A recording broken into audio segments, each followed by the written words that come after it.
주간에 걸쳐서 예수님께서 율법과 선지자를 완성시켰다는 것이 도대체 무엇을 뜻하는가에 대해서 이번 성경 전체를 통해서 한번 살펴보았습니다.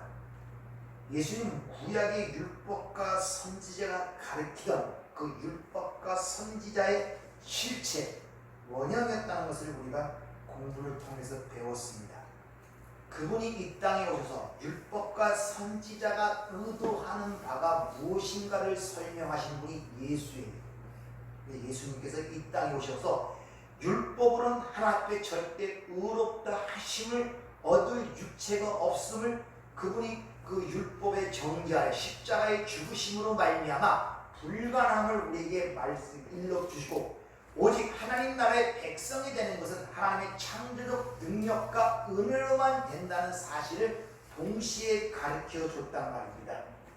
그래서 그 율법과 선지자가 의도하는 메시지가 바로 이런 것이라는 것을 주님께서 실제 삶을 통하여 또 말씀을 통하여 그걸 우리에게 보여주고 가신 거예요. 그래서 율법과 선지자를 다 이루었다 이렇게 말씀을 하신 것입니다. 거기서 1.1의 길에도 다 하나님께서 버리지 아니하고 완성시킨다는 1.1의 길이라는 것은 오전에 말씀드린 것처럼 예수 그리스도의 구원의 완전성과 완결성을 얘기하는 것이라고 말씀을 드렸습니다. 그런 것들을 잘 이해를 하셔야 돼요. 그래서 하나님 아들이 그 율법 앞에서 무력하게 죽는 것으로 역사 속에서 보여진 거예요. 그 육신을 가진 예수님이 우리가 일반적으로 이해하는 것처럼 율법을 다 완성 하나하나 다 지켜서 이뤘으면 율법으로 의롭다 하시는 육체가 없다는 하나님의 보편적 진리가 어긋나 버리잖아요. 그분은 지킨 것이 되어버리니까. 그래서 예수님이 율법의 정죄 아래 죽으셨습니다. 동시에 그분이 율법이 되어 죽으신 거예요. 왜? 말씀이 육신이 되신 분이 예수잖아요. 그 말씀 안에는 선지자뿐만 아니라 각종 규례와 명령과 율법이 다 안에 들어있는 것이 말씀이란 말입니다. 그 말씀이 육신이 된 그 예수가 죽었기 때문에 바로 율법이 죽은 것이란 말입니다.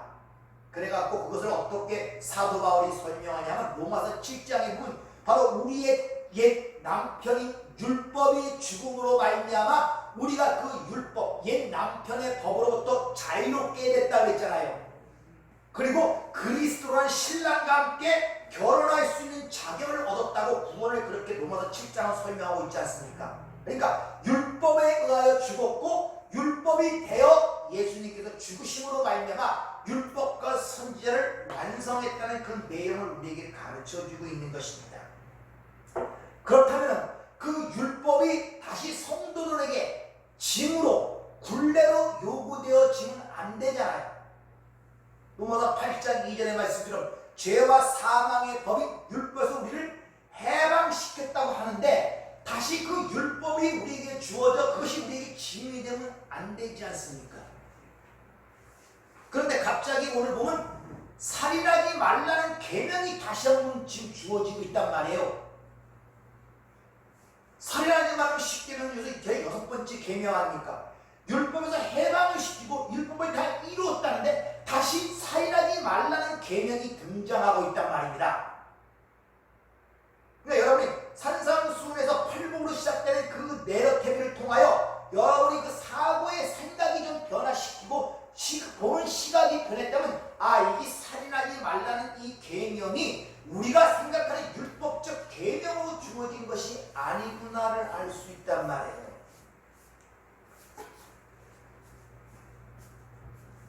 따라서 이 살인하지 말라는 이 계명 속에는 엄청난 신비한 하나님의 구원의 메시지가 담겨 있다는 것을 여러분이 아셔야 된다고 합니다. 우리가 생각한 그런 살인하지 말라는 뜻이 아니라 우선 이 살인하지 말라는 계명이 나온 것이 어디입니까? 이스라엘 백성들이 시내산에서 모세를 통한 그 계명, 10계명 속에 들어있는 계명 아닙니까? 글로 한번 돌아가서 그 내용을 한번 다시 한번 잘 보도록 하죠. 출애굽기 20장 1절부터 16절까지 말씀을 잘 들어보세요.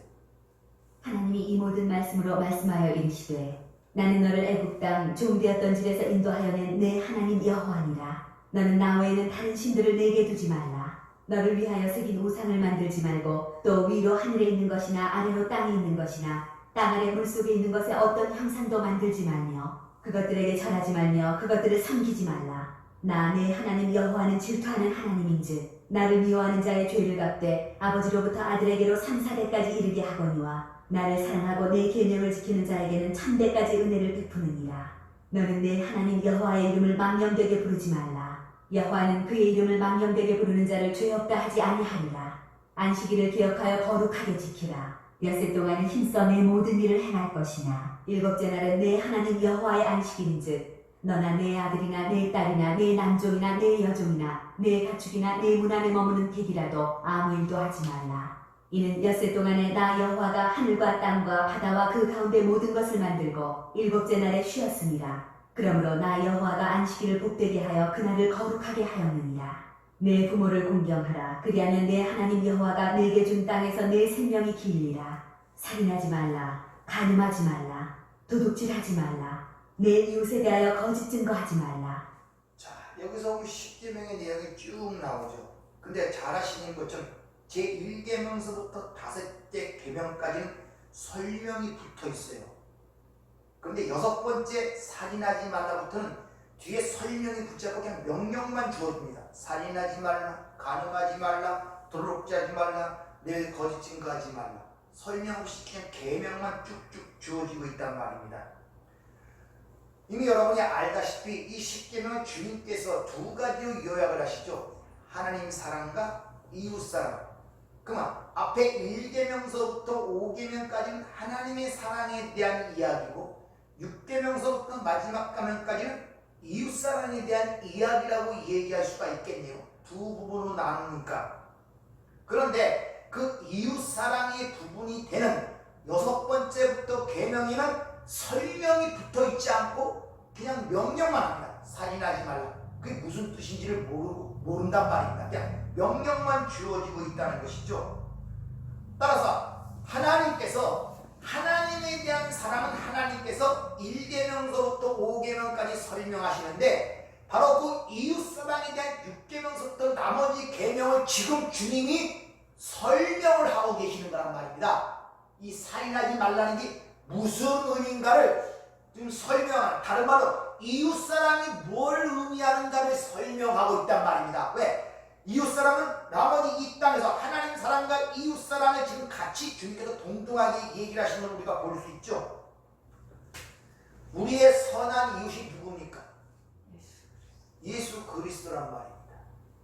그래서 하나님 사랑, 그 얘기를 마태복음 22장 36절로 이렇게 설명합니다. 율법을 2가지로 요약해 주시면서 선생님, 율법 중에 어느 계명이 크니까 예수께서 이르시되 내 마음을 다하고 목숨을 다하고 뜻을 다하여 주 너희 하나님을 사랑하라 하셨으니 이것이 크고 첫째 되는 계명이요 둘째도 그와 같으니 내 이웃을 내 자신같이 사랑하였으니 이 2 계명이 온 율법과 선지자의 강령이라. 강령이란 말이 바로 율법과 선지자의 모든 것들이 이 2 사랑에 매달려 있다는 뜻이라고 설명을 드렸죠. 그러니까 하나님 사랑, 이웃 사랑인데 이것은 그와 같으니 그 하나님 사랑과 똑같은 의미가 이웃사랑이란 말입니다. 이것이 첫 번째고 이것이 2번째란 뜻이 아니라, 그래서 둘째란 말이 두테로스, 2번은 듀오에서 파생된 것인데 짝을 이루는 거란 말입니다. 그러니까 하나님 사랑이 이 땅에서는 이웃사랑으로 드러난단 말이에요. 그러니까 이웃사랑이 하나님의 사랑과 똑같은 것이란 말이에요. 근데 여러분이 누가복음 10장에 보면 그 이웃이 누굽니까? 예수 그리스도. 그러니까 예수를 사랑하는 것이 곧 하나님을 사랑한다는 그런 말이란 말입니다. 이 이야기가 어디서 나오냐면 누가 우리의 이웃입니까? 묻는 율법사에 대한 대답 대신 선한 사마리아인의 비유를 쭉 말씀하시면서 그렇게 누가 우리의 이웃입니까? 묻는 그에게 누가 강도 만난 자의 이웃이냐 이렇게 되묻습니다. 무슨 말이냐? 율법사가 내가 이웃이 되겠습니다 하니까 네가 누가 강도 만난 자의 이웃이냐는 대물음을 통하여 너는 누구를 사랑할 수 있는 존재가 아니라 너는 강도 만난 자이기 때문에 바로 그 선한 이웃의 도움을 그 실상을 폭로시키는 이야기가 선한 사마리아의 이야기의 비유란 말입니다. 언젠가 말씀드린 것처럼 이 비유도 마치 그 강도 만난 자를 도와주는 사람의 비유를 통하여 너도 이렇게 불쌍하고 강도 만난 자를 도와주는 것이 이웃이다라는 식으로 모든 사람들이 알고 있단 말이에요. 아니란 말이에요. 거기서 강도 만난 자는 도울 수 있는 사람 아무도 없어요. 사마리, 대제사장도, 레위인도, 유대인도 다 그냥 지나가 버려요. 어느 누구도 그를 도울 수가 없단 말입니다. 그런데 사람들은 보편적으로 이야기를 볼 때 내가 누구를 도울 수 있는 이웃이라고 생각할 수 있단 말입니다. 전부 다 그렇게 또 이 이야기를 알고 있고, 아니에요. 우리는 전부 다 강도 만난 자란 말입니다. 거반 죽게 되어 있는 자란 말입니다. 그래서 선한 사마리아인으로, 선한 이웃으로 온 예수의 도움을 받을 자로서 지금 표현하고 있단 말입니다. 그러니까 우리가 이웃사랑이라는 것은 바로 강도 만난 자를 도우시는 선한 이유로 오신 그 예수를 사랑을 하는 것이 이웃사랑이란 말이에요.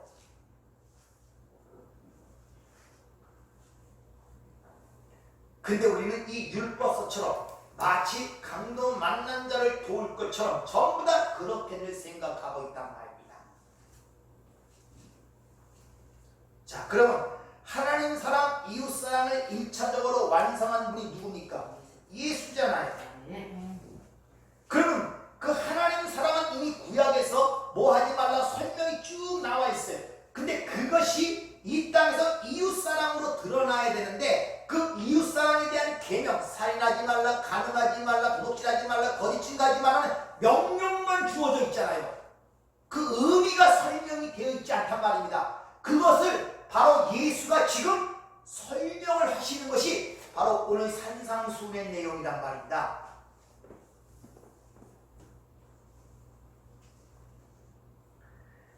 십계명이라고 하는 10이라는 것은 완전수를 얘기합니다. 뒷장에서. 그러니까 예수 그리스도의 사역이 완전에 성취될 것임을 거기에 함의하고 있는 거예요. 첫 번째 주어진 십계명 돌판이 깨어지죠. 그리고 두 번째 십계명이 준 돌파는 법궤 안으로 들어가 그 위에 속죄소가 덮이죠. 그것이 구약에 기록된 내용 아닙니까? 그런데 첫 번째 돌파는 내려오자마자 깨져버려요. 그들은 지킬 수 없음을 상징적으로 드러나는 사건이 바로 그런단 말입니다. 즉 너희들은 율법을 줘서 그걸 지켜서 영생에 이를 존재가 아니라는 것을 거기서 이미 폭로를 시키는 거예요. 폭로. 그리고 두 번째 돌판이 그들에게 주어지죠. 근데 그 두 번째 돌판은 법궤 안으로 들어갑니다. 속죄소가 위에 덮이죠. 앞으로 그 백성들은 그 두 번째 돌판이 들어간 언약궤, 하나님의 궤, 여호와의 궤, 또 법궤에 의하여 이제 인도받아가는 상황이 출애굽의 여정 아닙니까? 그래서 광야 40년 동안 그들의 여정을 보면 항상 제일 먼저 앞에 그 법궤가 앞서서 가야지 뒤에 따라가게 돼요.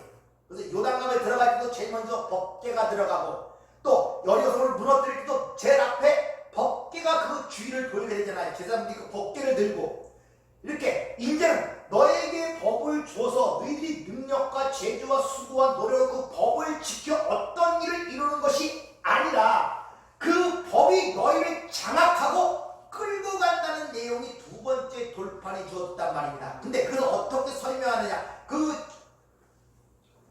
돌판이 들어있는 위에 속죄소가 덮여서 거기에 짐승의 피로 덮여갖고 그들이 은혜의 통치, 그 은혜한 예수의 피로 인하여 너희가 죄 사함을 받고 그 통치를 받아 간다는 내용을 가리키는 게 바로 대속죄일의 내용 아닙니까? 바로 은혜가 왕노릇한다는 내용이 두 번째 돌판에 들어간 그 법궤에 부어진 피에 의하여 우리에게 가르쳐주고 있단 말입니다. 그러니까 지금 하나님께서 어차피 위의 것은 우리가 이해하지 못해요. 그래서 하나님 사랑이 이웃 사랑으로 지상에서 드러나는 거예요. 여러분 자꾸 하나님 사랑 하는데 하나님 본자 있습니까? 보지도 감지도 알지도 못하는 분 어떻게 사랑해요, 여러분들? 겉하면 하나님 사랑합니다. 그래서 그 보이지 않는 그 영이신 하나님의 사랑이 결국 이 땅에 그 하나님의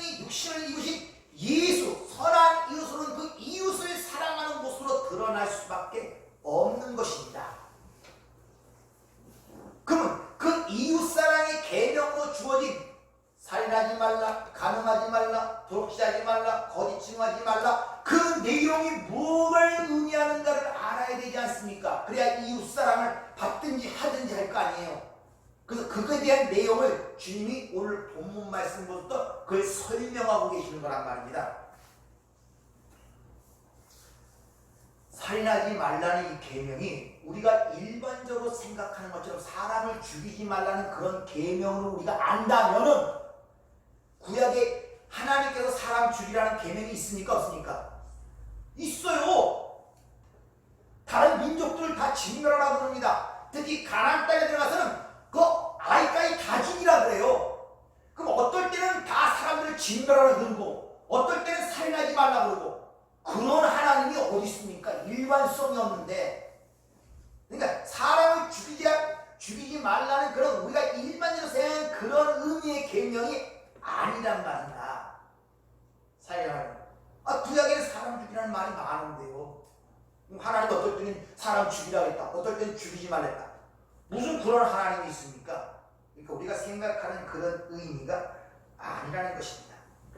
여기서 출애굽기 20장에 나온 살인하지 말라는 이 단어가 락자라는 이런 단어가 쓰이는데 죽이다, 도륙하다, 살인하다 그런 의미예요. 그 단어가 헬라어로 번역된 포니오라 그러는데 특히 이 단어는 사람이 아니라 동물과 짐승을 도륙할 때 쓰이는 단어일 뿐만 아니라 그 단어의 의미 속에서는 습관적이고 상습적으로 죽이는 것, 그 단어가 락자, 포니오라는 단어가 갖고 있는 함의하는 게 여기서 살인하지 말라는 그 단어는 사람을 죽이는 단어가 아니라 짐승과 동물을 도륙하고 살인하는 그 단어인데 특히 그 단어는 단순한 것이 아니라 상습적이고 습관적으로 죽이는 것을 의미할 때 그 살인하는 단어를 쓰고 있단 말입니다. 그럼 습관적으로 상습적으로 하는 그 살인을 하는 거다 하지 말라는 그런 의미가 무엇이겠냐 그죠? 그것은 바로 제사라는 것은 단번에 한 번에 영원한 제사를 이루실 그 예수 그리스도 어린 양의 희생을 가리키고 그걸 알아보도록 주어진 것인데 그것을 알아보지 못하고 습관적으로 맨날 양이나 소를 갖다 죽이는 그것을 행하지 말란 말이에요. 그래서 구약의 말락이나 호세에서는 니들 드리는 제사에 내가 신물이 난다 그러잖아요. 그걸 통하여 단번에 영원한 제사를 드리는 한 어린 양 예수 그리스도를 알아보라고 줬더니 그걸 알아보지 못하고 노다지 율법적 사고와 의식을 행함으로 노다지 양을 끌어와서 죽이고 소를 끌어와서 죽이고 그 제사를 율법적 행위를 계속적으로 반복하는 거예요. 그걸 하지 말라 소리가 살인하지 말라라는 뜻이란 말입니다.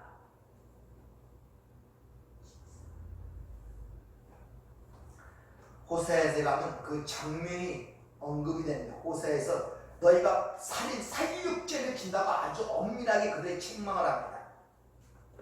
호세아서 1장 1절부터 6절까지 한번 잘 들어보세요. 이스라엘아 내 하나님 여호와께로 돌아오라. 내가 불의함으로 말미암아 엎드러졌느니라. 너는 말씀을 가지고 여호와께로 돌아와서 아뢰기를 모든 불의를 제거하시고 선한 바를 받으라. 호세아 5장입니다. 제가 잘 보는 거.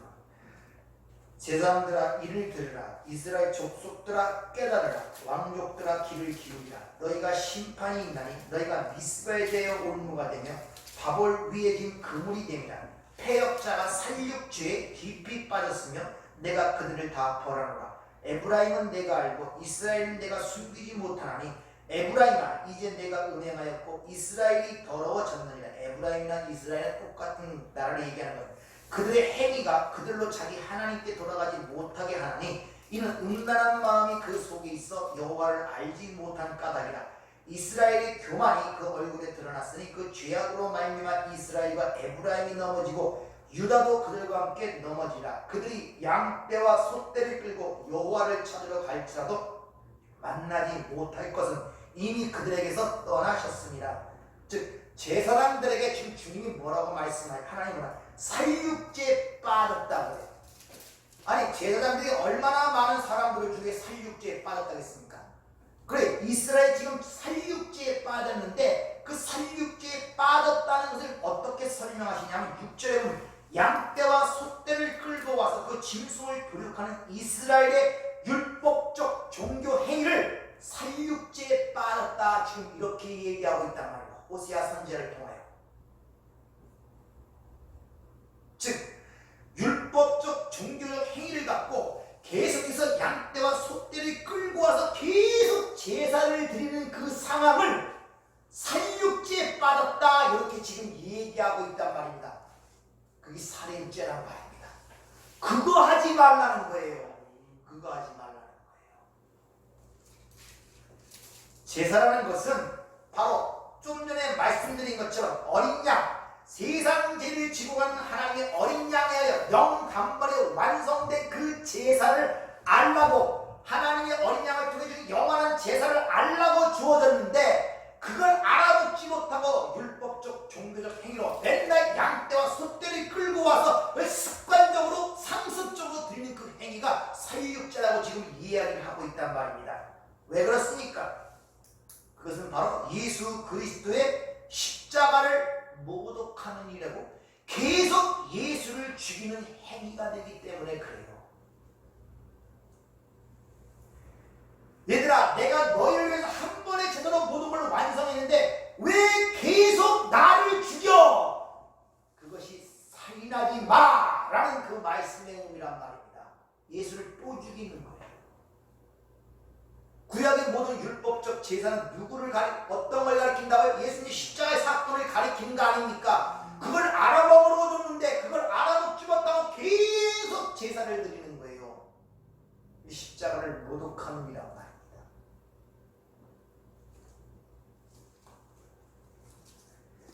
그 예수의 십자가의 의미를 정확하게 이해하고 깨닫지만, 까뜩하면 죄를 고백하면서 예수님이 나를 대신하여 십자가에 죽으셨어.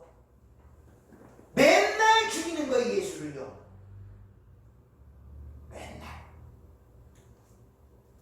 아니, 내가 율법적 죄를 졌다고 죄를 하게 되면 거기에 반드시 제물이 필요하잖아요. 그럼 또 누가 죽어야 됩니까? 예수가 또 죽어야 돼요. 거기서 해어나려면. 율법에서 해방되지 못하니, 1.1명을 다 이루신 하나님의 구속의 은혜, 복음을 이해하지 못하니 노다지 죄를 질 때마다 율법의 정죄를 받은 것처럼 항상 그 죄를 통해 하면서 내가 저 죄졌으니 하나님 나를 용서해 주세요. 용서하면 그냥 용서가 되는 것이 아니라 예수의 피가 필요하단 말입니다. 그럼 예수를 또 죽이는 결과가 된단 말입니다. 이게 살인죄란 말입니다. 그렇게 하지 말라는 거예요. 그렇게 하지 말라는 거예요. 근데 끊임없이 그 짓을 해요. 믿는 분들이. 왜? 복음을 모르니까. 죄와 사망에서 해방됐음을 그 의미가 뭔지를 모르니까, 율법과 선제를 다 이뤘다는 그 말의 의미가 뭔지를 모르니까 계속 율법적 행위를 하는 거예요. 신약의 시대에 살면서도 예수 그리스도가 다 펜테로스타이 모든 걸 완성시켰다고 선언해도 불구하고 아직도 구약을 벗어나지 못하고 신앙생활하는 분들이 한두 분이 아니란 말입니다. 그리고 그런 행위를 칭찬과 그런 걸 받으려고, 왜? 그것이 인간의 가치를 챙기기에, 눈으로 보이기에 좋기 때문에.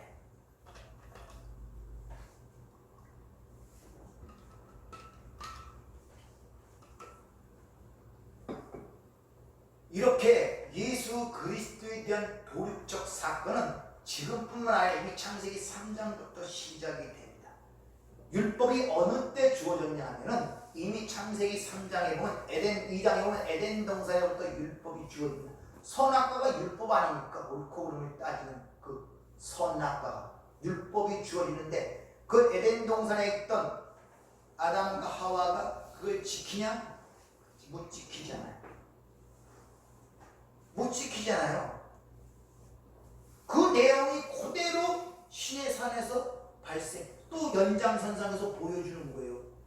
선악과라는 그것이 그들에게 주어지자 그들은 그것을 자기 이 땅에 흙에 속한, 혈과 육에 속한 입장에서 그걸 받아들여 버린 거예요. 그러니까 창세기 3장서부터 이미 하나님께서는 그들은 이 땅에 태어난, 혈과 육으로 태어난 그들은 하나님의 그것을 받지 못한다는 걸 거기서부터 이미 보여주고 있었단 말이에요. 다시 말하면 창세기 3장이라는 타락의 사건은 이미 하나님의 계획 속에서 예정된 사건이었단 말입니다. 하나님이 의도치 아니한 것이 인간의 타락으로, 마귀의 개입으로만, 뱀의 개입으로 말미암아 인간의 연약함으로 말미암아 우연 발생적으로 일어난 것이 아니라 이미 창세전부터 하나님의 계획 속에 있었단 말입니다. 너희들이 이 땅에서 흙으로 된 그것들은 절대 하나님의 것을 받지 못한다는 사실을 그들에게 가르쳐주기 위해서 다시 말하면 너희들의 행위와 율법과 별칙으로 너희는 절대 하나님의 자녀가 될 수 없고 하나님의 나라가 될 수 없다는 사실을 가르치기 위해서 이미 창조시부터 그런 일이 발생된 거란 말입니다. 하나님이 예상치 못한 일이 발생한 것이 아니라. 왜? 인간들은 혈과 육을 갖고 있는 흙에서 나온 만들어진 인간. 그래서 흙에 속한 자는 흙에 속한 자와 같고 하늘에 속한 자는 하늘에 속한 자와 같고 고린도서 15장을 얘기하잖아요. 혈과 육을 벗어날 수가 없어요. 땅에 나서 나온 인간은 절대 하늘의 것을 받을 수가 없다고 고린도서 15장은 확실하게 얘기하잖아요. 혈과 육은 하늘의 것을 받을 수가 없단 말입니다. 그걸 초창기부터 가르쳐주는 거예요. 그것을 계속 반복적으로 가르쳐주는 것이란 말입니다. 그러니까 땅에 속한 자로 하나님의 말씀을 그 선악과를 받아버리니까 죽는 거예요. 정죄를 받고 쫓겨나지 않습니까? 그런데 그에게 방식을 주죠. 무지한 짐승의 피를 흘려 그들의 죄를 사하고 그 가죽옷을 그들에게 지어 입히시는 모습이 창세기 3장 21절에 기록이 되어 있지 않습니까? 그걸 통하여 너희들은 바로 하나님의 아들, 하나님의 예수 그리스도의 죽으심으로만이 너희가 새롭게 창조되고 만들어진다는 것을 이미 창세기 3장부터 보여주고 있다. 그게 한 틀이란 말입니다. 모든 건 이걸 얘기하는 거예요. 이걸요. 계속적으로 반복적으로 같은 걸 얘기하고 있단 말입니다.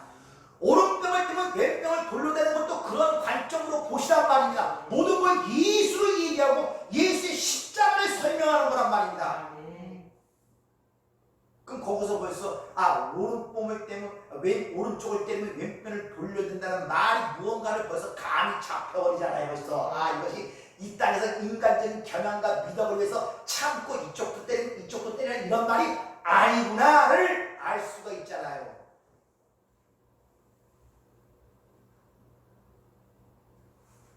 그 사건이 어디서 일어납니까? 에덴 동산에서 일어나죠. 창세기 3장 사건이 어디 딴 데서 일어났습니까? 그들만이 특별히 만들어놓은 에덴 동산에서 그 일이 일어났단 말이에요. 그 에덴 동산은 이 땅의 성전으로 똑같이 드러나는 거예요.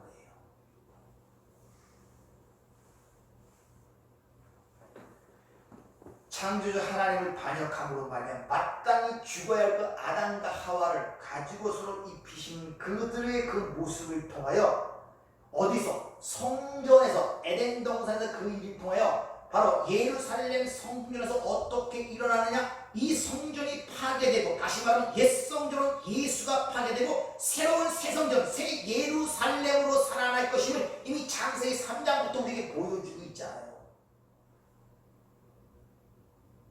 같은 얘기를 하고 있는 거란 말입니다. 옛 하늘과 옛 땅과 바다가 다시 있지 않아 그게 깨어지더니 그 천지를 입고 온 보이는 세상을 입고 온 그 예수가 십자가에서 치들리고 깨어지자 새하늘과 새 땅이 드러나는 그런 형국이란 말입니다.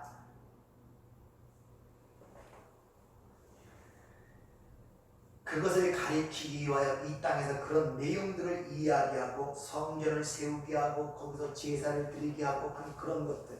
니들이 이 성전에 오면은 그렇게 하나님을 만나는 그런 과정을 거쳐야 돼서 번제단, 물두멍, 지성소 이런 휘장 있고 떡상, 번그 여러 가지 그 다 그런 것들을 설명해 주는데 그것들이 열심히 계속 반복하면서 그것이 진짜 가르쳐주는 그분이 왔을 때 죽이잖아요. 인간을 이렇게 무지하단 말이에요. 그래서 열심히 그걸 지키는 것이 하나님께 의롭다고 생각하고 살아갔던 것들이 유대인이며 바리새이며 서기관이며 율법사들이며 그렇게 이해한 자들이 그렇게 가르쳤단 말이에요. 천하를 다니며 교인 하나를 데리고 와서 자기보다 천국문 앞에서 자기도 못 들어가면서 그도 못 들어가게 하는 지옥 자식을 만들어 놓는 거예요. 그러니까 하나님의 말씀을 율법과 계명으로 인간이 지켜야 할 그런 것들로 가르치는 것들은 전부 다 지옥 자식을 만드는 것이란 말입니다. 뭘 지켜내요 인간이 하나를 자신도 마음도 감당치 못하면서 근데 어떻게 살아라 저렇게 살아라 시스템입니까? 전부 다 이 땅 없어질 모형적인 세상에서 인간이 어떻게 살아야 될 것을 얘기하는 게 오늘날의 기독교란 말입니다. 하나님이 그들을 불가능한 그들을 위해서 행하신 일을 얘기해야 되는데 이 답답한 이 기독교가 모르니까 어쩔 수가 없는 그래서 미스터리언 유대인들도 몰랐잖아요. 바리새인들도 몰랐잖아요. 누가 알았습니까? 누가 그 작은 자로 말된 그가 구세주 성령에 의하여 감동이 되고 성령에 의하여 감화되고 알려준 자들만 시므온과 가난한 과부만이 알았단 말입니다.